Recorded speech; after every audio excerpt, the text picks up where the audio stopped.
What's up, guys? It's me, Balin. You fucking know who I am. Stop pretending you don't. It's kind of embarrassing at this point. But I want to recap over what happened in Baited Podcast 10 because so many things make sense now. So many things click in my head that I understand what the fuck happened now. I see the actual, I don't want to say the true what happened, like with Keem, Leafy, Grade, and all those other guys. I don't mean like, oh, this is 100% it. This is what it, but it's like, you see the steps and you see the pathway and you see the process that went through that led to where we're at now. Now, it's very complicated. There's a lot of things that are stepping stones to what happened now. And I'm going to try to do the best I can to explain what I mean by all this and what I mean by like all the stuff you don't see behind the scenes. Because one simple thing was said during the whole podcast that just made it all clear to me. Now, the biggest point, the biggest thing that made sense, the reason that this actually caused me to understand how things are going, it's amazing because it's so simple, and I'm surprised I never thought of it earlier.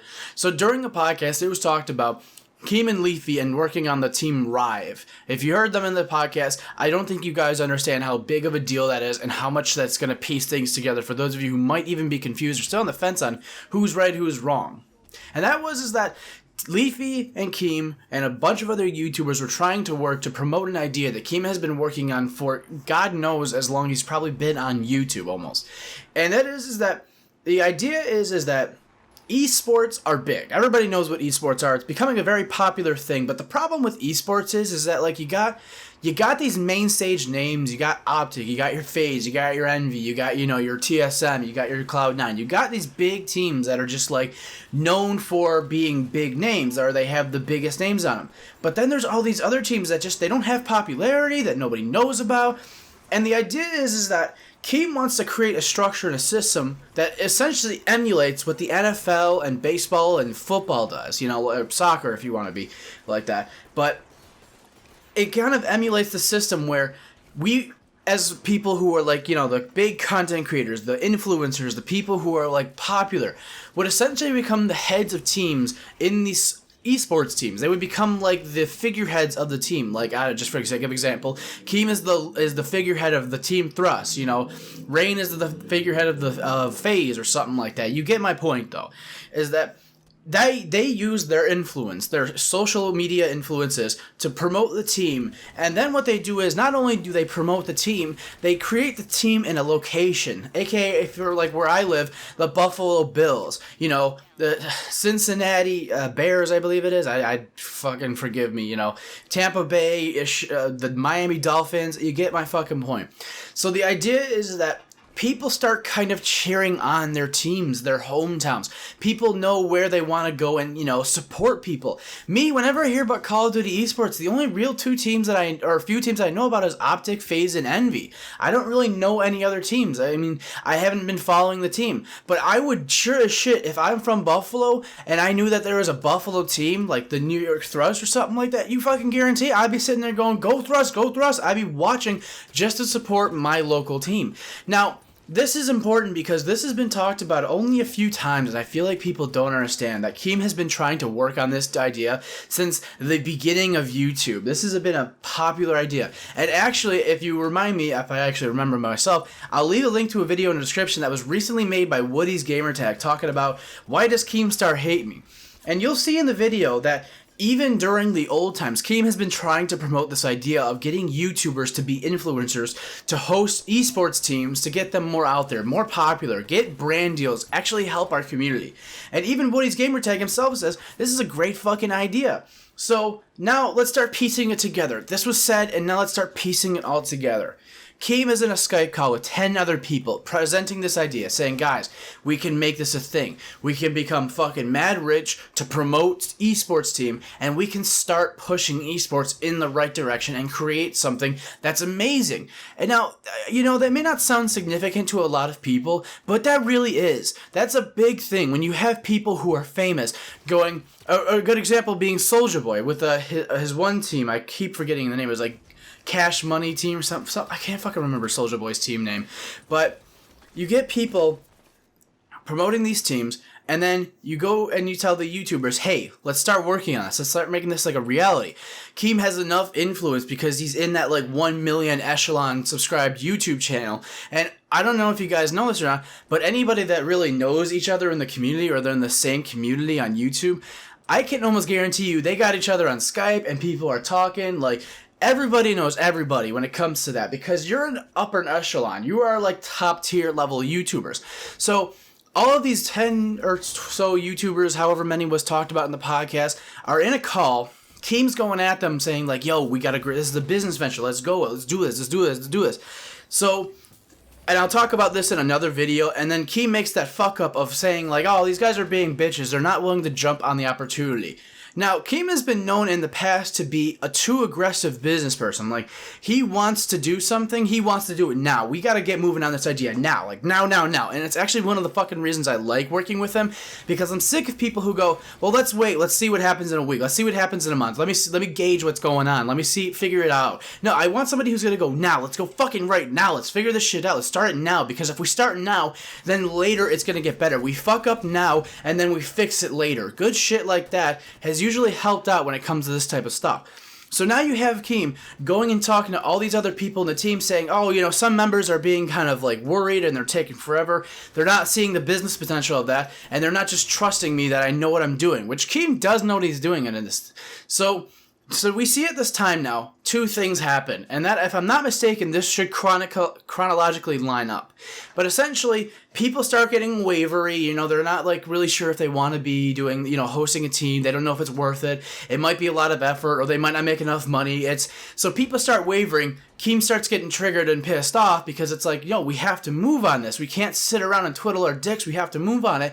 So he starts getting agitated, and then people start poking him. And if you guys know, Keem does have a decent thick skin, but the problem is that he's too quick to... Wow, I can't even speak. He's too quick sometimes to go onto Twitter and start blasting people to try to get some shit going on there. You know, get people out and like, yo, why are you being a bitch? Or why are you calling me out? I'll fucking call you out back. I'll go right after you. It's the same thing. So, all the drama's going on, and when people are just starting to make like Keemstar Exposed videos, and people, especially like the iDubbbz video, where we finally found that, you know, iDubbbz heightened the peak of the Keemstar Exposed stuffs, that all of the other people who were about to go on this business venture get even more flack and hate for working with Keemstar, for like being associated with him, because he's already a controversial person in the first place. But the problem is that nobody else is as big as Keem who has ideas like this, and it's infuriating. So now we have all these other people who are already getting flack for being friends with Keemstar, then they're getting even more flack now because of the iDubbbz video, and then they're getting a triple layer of flack from people who are following them because of all of the hate being sent because Keem's going on Twitter and attacking people back, you know, the iDubbbz content comps back. So people start realizing, okay, but maybe this isn't a good idea to work with this guy. And then all the exposed videos start coming out, which I'm sorry, I'm really stumbly. But counter to what Leafy said, I think he's absolutely lying about the business decision part. I think he didn't like that he was being, you know, that Keem was being impatient with him. You know, Keem wants to move on the idea. Leafy's sitting there going, well, maybe I don't, maybe I do. You even heard it in the video. Keem's like, or Leafy said that he's even kind of wavering on the idea. So Leafy's kind of sitting back, taking the back burner, trying to figure out if he wants to do this idea or not. And then the iDubbbz video comes out, and Leafy goes, wow, this guy's an asshole to me. He's trying to push me into a business deal that I may or may not be comfortable with, and now is the perfect time for the exposed videos to come out because they're getting so many views. I think it was a business decision, contrary to what he said in the podcast. So you see all of the stuff happening, and it was all due to the team thing that Keem was trying to propose, which is a really good idea. I can't stress that enough. It's a fucking fantastic idea. So now, Leafy backs out of the deal, and Grade A backs out of the deal. So that just behind the scenes triggers another event. And by the way, guys, this is a little bit of theory, but I'm almost certain what I'm saying is true. Almost. But essentially, now Leafy and Grade back out of this idea. Keem gets pissed off, and people start backing out left and right, because it's like, well, if these two guys who are pretty big fucking YouTubers are backing out, obviously there's a red flag. And I hate to say this, but this has happened before, where Keem was getting so fucking close to getting this happening. He was so close to getting people to jump on board with this idea and start promoting it, in fact, even creating like a new type of MLG-esque circuit, where, like, you know, more pro teams could enter and more chances to, like, go to tournaments and big events were happening. But these other guys backed out, so then everybody starts kind of throwing the red flags up, saying, well, why did these guys back out? Maybe we need to back out too. This might not be a safe deal. This might not be okay. So now you have that. Keem's going on Twitter and getting pissed off about the fact that, his business deal is kind of falling through. And then theoretically, that might have been the reason that all the exposed videos kind of kicked off, was because Keem's so close to reaching that point of starting something that could be monumental in history. People are now backing out again for like the second or third time. I don't know how many times this has happened in the past. And now everyone's making exposed videos because Keem is easily getting hit up and like flack, and he goes out of his way to make response videos on the Twitters, actively attacking people back for, attacking him essentially. And he's within his rights to do so, but I'll talk about this in the next video. I'm going to have 2 more videos coming out, one about the Keem part of this podcast and then one about the Leafy part of the podcast. But yeah, it was kind of set up in that moment to be the time to attack Keem. It was set up almost perfectly that Keem's getting pissed off because this business deal's falling through. People are attacking him who he thinks that are his friends. They're sitting there going like, oh, we heard you were talking shit. And then on top of that, all these exposed videos start coming out. So there was really no chance for Keem's psyche to help stop him and go, wait a second, no. You can't feed into this. And it's almost like a perfect plan where you see that somebody is getting attacked. You see that, oh, okay, they're responding to the hate the way we want them to.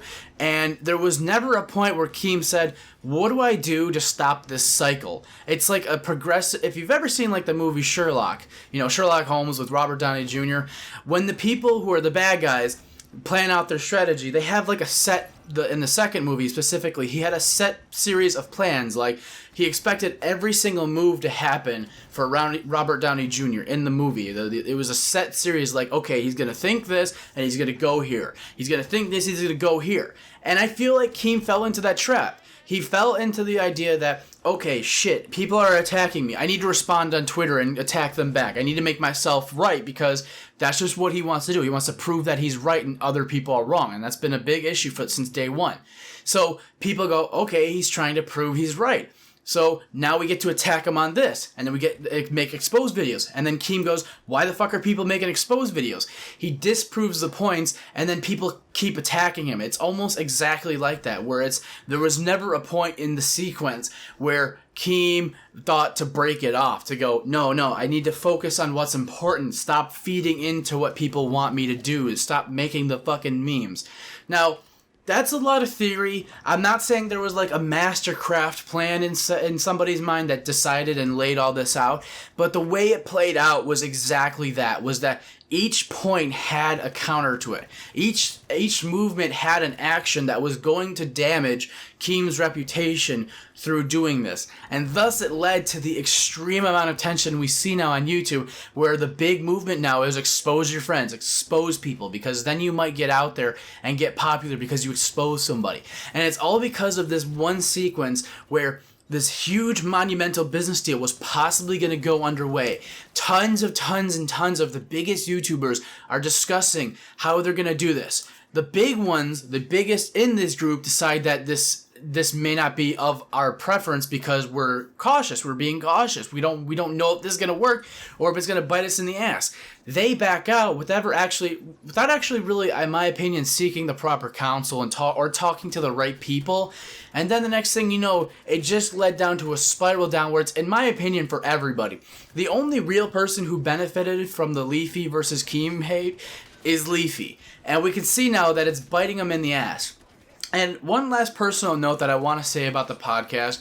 I am happy that Leafy came on. I'm super happy.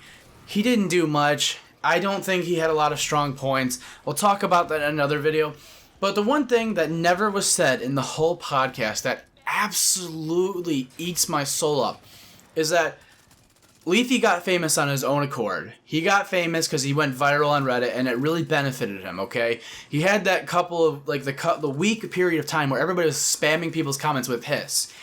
But never once did Leafy go out of his way to say, thank you, Keem, for making me bigger than I should be. If Leafy was at 300,000 subscribers, that is exactly the moment I subscribed, was I think at like 260,000 subscribers. At that point, Keem was talking about this dude day in and day out, making videos, making tweets, talking about him, getting him more promotion than he fucking deserved. I'm sorry, but I don't care what you say. Keem is a humongous influencer into why Leafy got to where he is now. And Leafy played that situation off of exposing Keemstar the way he did perfectly. And you know what? As much as he might say he's sorry or he made too many videos, he knew exactly that it was pushing him in the right direction. He knew he was going to benefit. Every action he made during the time of the exposed area, like not afterwards, but during the time where he's making all these exposed videos against Keemstar, he's making all these allegations, him and Great are coordinating and making those videos together, which actually, if you haven't seen, go check out Tommy C's channel. He talks about that pretty well. But he knew every action he was doing during that time. And it's because he had people riding his dick, talking to him and helping him coordinate. As we saw in Nick Cash's video, he had people there helping him plan out each move he was making during the exposed Keemstar time. Afterwards, I don't think he did. I think he was just kind of playing his own cards at that point. But I guarantee you, he was. Just the way that everything was orchestrated was too carefully coordinated. There was no way he just... oh, I'm pissed off, so today I'm going to make this Keemstar exposed video. He had people helping him. He did do it. So I'm going to talk about some positives and negative points of Keemstar and Leafy in the next coming videos.